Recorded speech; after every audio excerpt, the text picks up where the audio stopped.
Apakah membeli iPhone second X internasional itu aman? Tentu saja jawabannya aman banget. Yang terpenting kalian tahu dan memenuhi syarat-syaratnya sebelum kalian membeli unitnya. Dan di video kali ini gue bakal ngebahas hal tersebut mulai dari apa itu iPhone internasional dan juga resmi.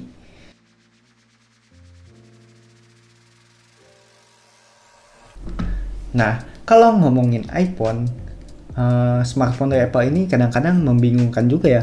Soalnya pas pertama launching dia itu ada 4 tipe, mulai dari yang mini, yang biasa, yang pro, dan juga yang max.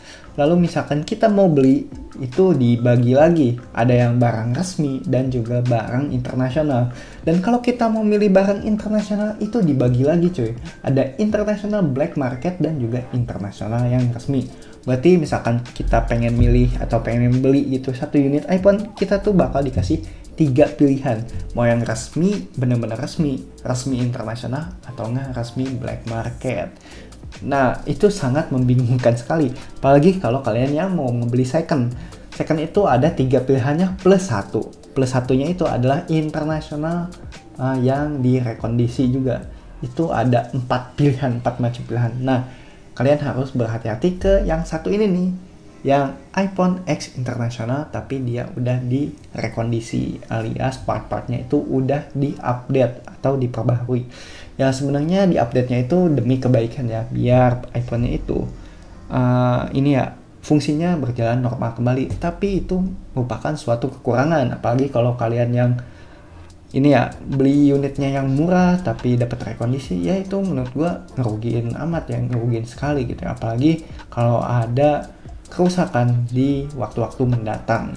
Jadi kalian agak bingung nih buat ngeklaim garansinya gimana, memperbaikinya gimana, dan itu menjadi suatu kerugian yang benar-benar merugikan banget gitu. Apalagi iPhone itu adalah barang mahal. Dan sekarang gue bakal ngebahas apa itu perbedaan iPhone versi internasional dan juga yang resmi.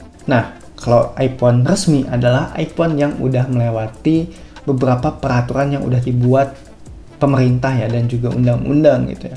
Misalnya tentang bea cukainya, pajaknya, lalu ada standarisasi bahasanya, colokannya pun beda karena dia menyesuaikan dengan standar nasional Indonesia. Dan ada beberapa part-part lain yang harus dipenuhi oleh Apple sebelum dia memasarkan produknya di Indonesia. Jadi iPhone ini tuh misalkan yang resmi, kan yang resmi itu benar-benar kita tuh dilindungi sebagai konsumen. Kita lebih nggak usah khawatir lagi, apalagi untuk after sales-nya. Mau itu aksesorisnya, mau itu pelayanan servisnya, itu udah dijamin dengan undang-undang, dan garansinya pun lebih, ya prosesnya lebih enak lah, lebih enak. Beda dengan yang internasional. Nah, internasional itu disesuaikan dengan negara sumbernya. Misal iPhone itu berasal dari negara Singapura, ya udah standarisasinya standar Singapura. Misalnya iPhone ini dari Cina, ya standarisasinya standar Cina gitu. Mulai dari boxnya pasti ada kata-katanya itu atau tulisan-tulisannya itu benar-benar menyesuaikan dengan negaranya. Apalagi colokannya itu menyesuaikan di negara masing-masing. Kayak ini adalah iPhone internasional, gua nggak ngerti ini black market atau enggak. Jadi colokannya itu colokan 3 seperti ini. Kalau colokan 3 seperti ini tuh colokan mana sih, Hong Kong atau Singapura gitu, gua kurang paham ya ini. Tapi internasional tuh seperti ini ya. Internasional itu beda-beda sih, nggak cuman gitu doang colokannya, ada berbagai jenis colokan yang berlaku di setiap negara.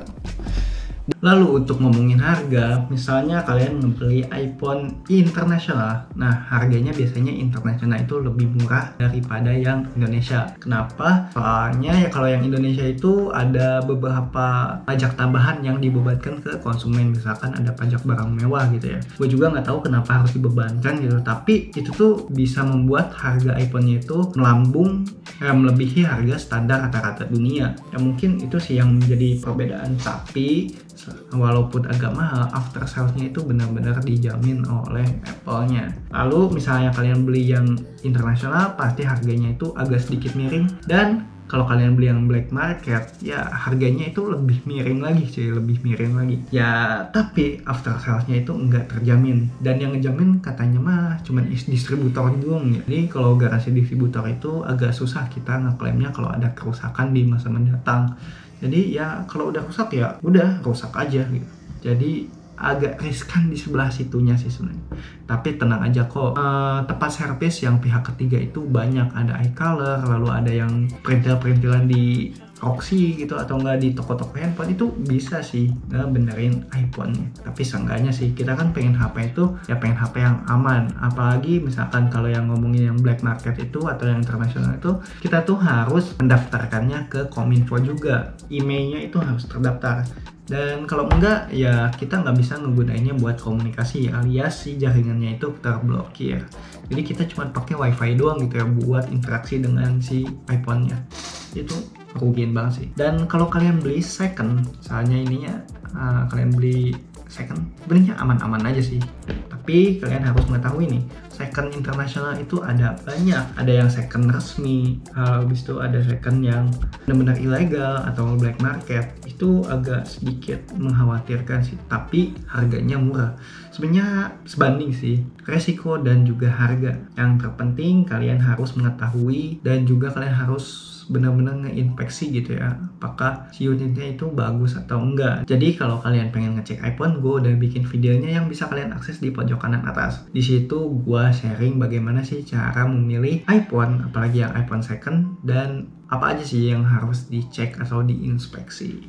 Dan yang terpenting kalau kalian beli iPhone second yang X internasional, kalian harus belinya di toko offline-nya. Kenapa? Soalnya kalau kalian beli di toko offline, kalian bisa milih-milih unitnya, lalu kalian cek sendiri apakah fisiknya bagus, lalu apakah softwarenya itu berjalan dengan bagus, apa SIM-nya mau gitu ya dipakai semua provider. Dan ya kalian bisa nego harga juga. Yang terpenting kalian nggak usah beli online gitu ya. Kenapa? Soalnya udah menunggunya lama, takutnya dikasih unit yang jelek.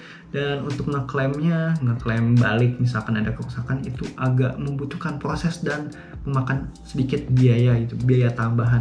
Ya siapa sih yang nggak mau rugi? Seller nggak mau rugi, konsumen nggak mau rugi. Yang terpenting kalian pas deal-dealannya lebih baik di toko offline aja. Kalau kalian beli yang iPhone second X internasional. Dan cara ceknya kalian lihat aja dah di video gue. Dan mungkin video gue segitu aja ya. Semoga informasi yang gue berikan bermanfaat.